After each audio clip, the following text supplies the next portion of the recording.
1 broken window, 2 scared parents, 3 nervous children, and 56 stitches. That is the list of concerns my family had after my older brother pushed his arm, not on purpose, through a glass window in a playhouse about 6 years ago. So children, listen up. If you are messing around in a playhouse, outside with your siblings, or just cleaning the windows inside, never push against a window to force the other person to leave it open. I'm here today to tell you about a time that my brother was pushed or rushed to the ER as a result of us arguing about if a playhouse window should be closed or open.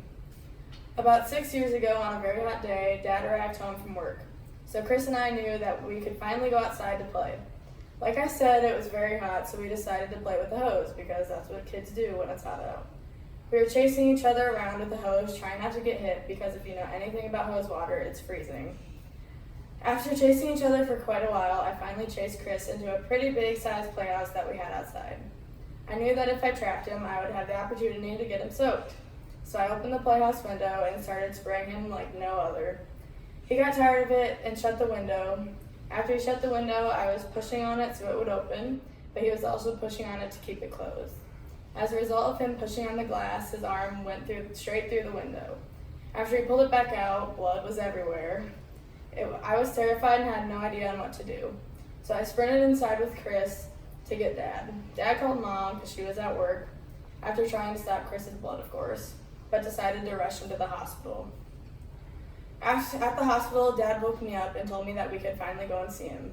So I got out of the extremely uncomfortable waiting room chair and went to see him.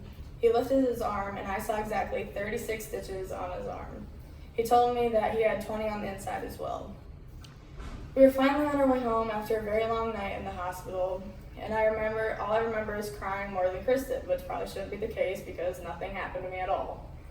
As of today, Chris is perfectly fine. I jokingly get blamed for the accident, and we also still have not replaced the broken window in the playhouse to this day. But trust me, we cleaned up the blood.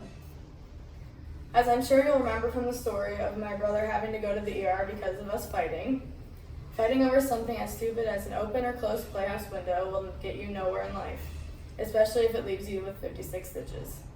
So my advice to you is to let your sibling win the next argument so that you don't end up in the ER. I'd like to leave you with a quote from Gregory Roberts. Sometimes you have to lose to win. And in Chris's case, he definitely didn't win.